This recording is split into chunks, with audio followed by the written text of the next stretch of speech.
Hi అందరికీ నమస్కారం. మనం చాప్టర్ 7లోకి వచ్చేసాం. గాలిలో తేలే సాధువు ఆయన గురించి.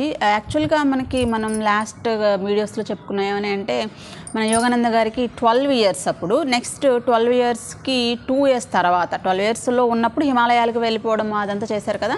సో ఆ తర్వాత 2 ఇయర్స్, అది జరిగినటువంటి 2 ఇయర్స్కి వాళ్ళ గురువుగారి యొక్క పరిచయం అయింది. అయితే ఈ మధ్యలో గురుగారి పరిచయం కాకముందు ఆయనకి కొంతమంది యోగులతో మనకు చెప్పారు. అందులో ఫస్ట్ మనం చెప్పుకున్న గంధబాబా గారు, తర్వాత చెప్పుకున్నటువంటి టైగర్ స్వామి. ఇప్పుడు మూడో సాధువు ఎవరు? గాలిలో తేలే సాధువు. ఈయన పేరు, మూడవ సాధువు గారి పేరేంటి అంటే నగేంద్రనాథ్ బహాదురి. సో ఈయనని మనకి గాలిలో తేలే సాధువుగా అని కూడా పిలుస్తారనమాట. నగేంద్రనాథ్ బహాదురి మహాశయ అని చెప్పేసి చెప్తూ ఉంటారు. ఈయన గురించి వాళ్ళ యొక్క ఫ్రెండ్, హై స్కూల్ ఫ్రెండ్ చాలా గొప్పగా చెప్తాను అనమాట. ఏమని మన యోగానందుడితో, అరే నేను ఒక సమావేశంలో చూశాను, ఒక వ్యక్తి గాలిలో తేలిపోతున్నాడు, ఒక అడుగులు భూమి మీద నుంచి కొన్ని అడుగులు ఎత్తుకి అలా పైకి లేచేసాడు, నేను చూశానని చెప్పేసి ఆశ్చర్యంగా చెప్తాను అనమాట. చెప్తే వెంటనే మన యోగానందుడు అంటాడు, ఏంటి నువ్వు చెప్తుంది బహాదురి మహాశైలు గురించేగా అని అంటాడు. ఇక అతను షాక్. అంటే నీకు తెలుసా ఆల్రెడీ అంటే, నాకు బాగా తెలుసు అంటాడనమాట. అంటే వాళ్ళ ఫ్రెండ్స్ అందరికీ ఏంటంటే ఈ యోగానందుడికి చిన్నప్పటి నుంచి సాధువుల్ని కలవడము, కొత్త వ్యక్తుల్ని కలవడము, గొప్ప వ్యక్తుల్ని కలవడం అనేది ఇంట్రెస్ట్. సో ఆ ఇంట్రెస్ట్ వాళ్ళ ఫ్రెండ్కి తెలుసు, యోగానంద్ గారి యొక్క ఇంట్రెస్ట్ ఫ్రెండ్స్ తెలుసు కదా. సో వాళ్ళు ఈయన ఎప్పుడు కూడా మోటివేట్ చేస్తూ ఉంటారు అనమాట. అతని గురించి ఇతను అని చెప్పేసి ఎప్పుడు కూడా గుర్చేస్తూ ఉంటారు ఎవరో ఒక సాధువుల గురించి. ఈ రివర్స్లో ఈ యోగానందుడే నాకు తెలుసులే అని అనేసరికి అతను షాక్ అయిపోయి, అవునా నీకేం తెలుసు, అతను ఎప్పుడైనా చూసావా, నువ్వు ఏంటి అని చెప్పేసి అడుగుతారు యోగానందుడిని. అప్పుడు యోగానందుడు చెప్తాడనమాట, నాకు బహాదురి మహాశైలు గురించి బాగా తెలుసు. ఎందుకు అంటే ఆయన మా ఇంటి పక్కనే ఉండేది, కలకత్తాలో వాళ్ళ ఇంటి పక్కనే అంట బహాదురి మహాశైలు ఉండే, దగ్గరలో, మరీ పక్కనే కాదు, వాళ్ళ ఇంటికి దగ్గరలో ఉంటారనమాట. సో ఈయనకి అప్పుడప్పుడు మన యోగానందుడు వాళ్ళ ఇంటికి వెళ్ళి అక్కడ ప్రసంగాలు ఇస్తూ ఉంటారు. మహాశైలు వెళ్తాం, ఆయనకి మామూలుగా అలవాటే, అది పెద్ద విషయం కాదనమాట. మామూలుగా వాళ్ళ ఇంటికి వెళ్తారు, ఆయనతో మాట్లాడుతూ ఉంటారు, అది జరుగుతూ ఉంటుంది. సో ఓకే, ఆయన గురించి ఇంకా నాకు చెప్పు, అసలు ఎట్లా ఆయన మన భూమి నుంచి పైకి అసలు ఎలా లేస్తున్నారు, గురుత్వాకర్షణ శక్తిని మించి ఆయన పైకి లేస్తున్నారు ఎట్లా అని చెప్పేసి అంటే, ఇదే ప్రశ్న నేను బహాదురి మహాశైలు కూడా అడిగాను. ఆయన ఏమని చెప్తారు బహాదురి మహాశైలు అప్పుడు, ఏమీ లేదు, ఈ స్థూలం శరీరం, ఇది శరీరం అనేది స్థూలం, మన బయటికి కనిపించే శరీరం స్థూల శరీరం, కానీ మన నిజమైన ఆత్మ అనేది సూక్ష్మమైనది. సో చాలా తేలిగ్గా ఉంటుందన్నమాట. ఇది ఈ శరీరానికే బరువు అనేది, కానీ మన యొక్క ఆత్మకి ఎలాంటి బరువు అనేది ఉండదు, అంటే చాలా సూక్ష్మమైంది.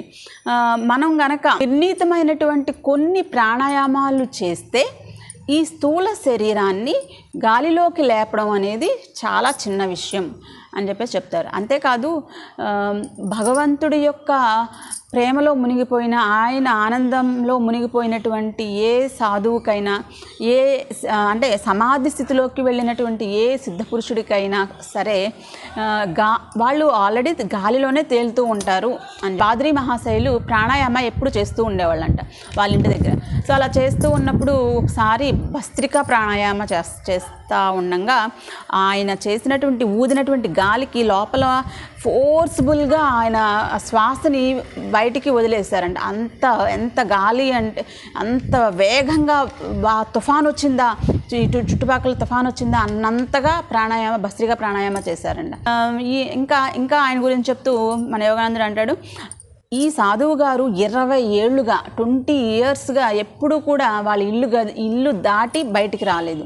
వాళ్ళ ఇంట్లోనే 20 ఏళ్ళు కూడా గడిపేశారు. ఎప్పుడో పండగలు ఎప్పుడన్నా వస్తే జస్ట్ ఆ సందు చివరి వరకు వెళ్ళేవాళ్ళంట. ఫ్రెండ్ ఇంకా ఆయన గురించి చెప్పు అని చెప్పేసి వాళ్ళ ఫ్రెండ్ అడిగినప్పుడు, శైలి గారికి చాలా విశాలమైన హృదయము, జాలిగుండే, అందుకనే ఆయన గుమ్మం ముందు ఎప్పుడు కొంతమంది పేదవాళ్ళు ఉంటానే ఉంటారు. ఇంకా ఇంకా ఆయన గురించి అంటే వాళ్ళ ఇంటికి ఎప్పుడు వెళ్తానే ఉంటావు నువ్వు అని అడుగుతాడు అన్నమాట వాళ్ళ ఫ్రెండ్.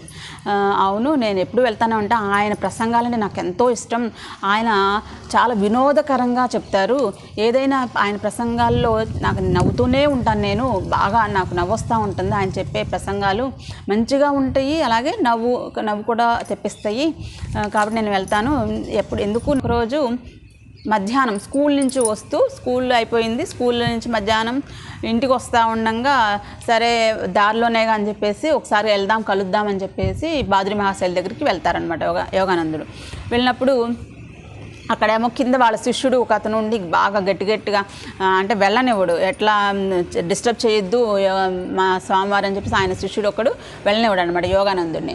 సరే అబ్బా ఏం చేద్దాం అనుకునే లోపే బాద్రి మహాశైలి వచ్చేసి వాళ్ళ శిష్యులు చెప్తారు, అసలు మీరు ఎప్పుడూ కూడా యోగానందుడిని ఆపద్దు, యోగానందుడు ఎప్పుడైనా రావచ్చు నా దగ్గరికి అని చెప్పేసి వాళ్ళకి చెప్తారనమాట. అప్పుడు ఇక అతనితో పాటు యోగానందుడు బాద్రి మహాశైలి గదిలోకి వెళ్తారు, పైకి గదిలోకి తీసుకువెళ్తారనమాట. ఇక ఆ గది ఎంత చూస్తే కనుక చాలా నిరాడంబరంగా, ఏమీ ఎక్కువ వస్తువులేమీ లేకుండా ప్రశాంతంగా ఉంటుంది.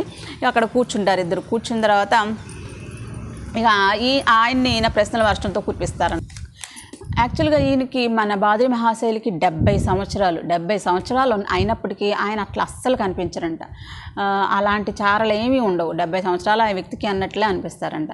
అదేవిధంగా ఈయన ఎప్పుడు ఈయన అంటారు, నేను చూసిన వ్యక్తుల్లో అసలు బయటికే రాని వ్యక్తి రాని సాధువు మీరు ఒక్కరే అండి అని యోగానందుడు చెప్తాను అనమాట. అవును, ఏ సందర్భంలో ఏ సాధువుని ఎక్కడ పుట్టిస్తాడో భగవంతుడు కొంతమందిని ఒక్కొక్క చాట పుట్టిస్తూ ఉంటాడు, ఎందుకంటే ఏకత్వం మొత్తం విశ్వమంతా ఒక్కటే అని రుజువు చేయడానికి జరుగుతూ ఉంటుంది అలాగూ అని. సో ఇక బాద్రి మహాశైలు మరియు యోగానందుడు ఇద్దరు కూడా అలా మాట్లాడుకుంటూ ఇక ఇద్దరు ధ్యాన స్థితిలోకి వెళ్ళిపోతారనమాట. ధ్యానం చేసుకుంటారు, 1 గంట పాటు ధ్యానం చేసుకున్నారంట. ధ్యానం చేసుకున్న గంట తర్వాత మెల్లిగా ఆయన బాద్రి గారు యోగానందుడిని లేపుతారు, ధ్యాన స్థితి నుంచి బయటకు రమ్మని. వచ్చిన తర్వాత బాద్రి మహాశైలు యోగానందుడిని అడుగుతారు, ఏమని, నువ్వు ధ్యాన ప్రక్రియల మీద కంటే భగవంతుడి మీద ఎక్కువ ధ్యాస ఉంచాలి, భగవంతుడి యొక్క అనుభవం మీద ఎక్కువగా నువ్వు ధ్యాస ఉంచాలి, అదే చేస్తున్నావా, నువ్వు ధ్యానం యొక్క ప్రక్రియ మీద ఎక్కువ ధ్యాస ఉంచుతున్నావా, ఏం చేస్తున్నావు అని చెప్పి, ప్రక్రియే లక్ష్యమని నువ్వు అస్సలు భావించకు, అస్సలు పొరపాటు పడకు అని హెచ్చరిస్తారనమాట. యాక్చువల్గా మనం ఏ ధ్యానం చేసినా కొన్ని ప్రక్రియలు ఉంటాయి, క్రియాయోగంలో కొన్ని ప్రక్రియలు ఉంటాయి. సో ఆ ప్రక్రియ ప్రాసెస్ మీదే మనం కాన్సన్ట్రేషన్ ఉంచకూడదు. అక్కడ భగవంతుడి మీద మన అనుభవం, ఆయన్ని ఎంతవరకు మనం అనుభవంలోకి తెచ్చుకున్నాము, ఎంతవరకు ఆయన్ని ఫీల్ అవుతున్నాము అనేది మనకి ఇక్కడ ఇంపార్టెంట్ అని నేను గుర్తు చేస్తారనమాట మన యోగానందుడికి. ఇక అయిపోయిన తర్వాత కొన్ని మామిడి పళ్ళు తీసి ఇస్తారు యోగానందుడికి. ఇచ్చిన తర్వాత ఈయన అంటారు, చాలామందికి ఏంటి అంటే భగవంతుడితో కలయిక కంటే కూడా భోజనం తినడంలోనే, ఏదైనా ఆహారం తీసుకోవడంలోనే వాళ్ళకి ఎక్కువ ఆనందం లభిస్తుంది అని. జనానికి సాధారణంగా ధ్యాన యోగం కంటే జలయోగం మీదే ఎక్కువ శ్రద్ధ ఉంది అని చెప్పేసి, ఇంకా ఇక్కడ పక్కనే అతనికి కొన్ని టేబుల్ మీద కొన్ని లెటర్స్ కనిపిస్తాయి, మన లెటర్స్ కనిపిస్తే అవి చూసి లెటర్స్ గురించి అడిగితే ఈ లెటర్స్ ఏంటి అంటే, ప్రాచ్య దేశంలోని వేరే దేశాల నుంచి నాకు కొంతమంది లెటర్స్ రాస్తారు, వాళ్ళ యొక్క అనుభవాలు, వాళ్ళ కొన్ని డౌట్స్ అడుగుతారు, నేను మళ్ళీ వాటికి రిప్లై ఇస్తూ ఉంటాను అని చెప్పేసి. అవునా, యాక్చువల్గా కొలంబస్ అనే వ్యక్తి మనకి దారి కనుక్కున్నాడు భారతదేశానికి, కానీ కొంతమంది ఇంకా జ్ఞానం ఉన్న కొంతమంది భారతదేశంలో ఏముందో తెలుసుకోవడానికి, భారతదేశంలో ఉన్నటువంటి జ్ఞానాన్ని సంపాదించడానికి వాళ్ళకి అర్థమయ్యి నాకు లెటర్స్ రాస్తూ ఉన్నారు, మీరు యోగ శాస్త్రం మీద ఒక పుస్తకం రాయండి అని.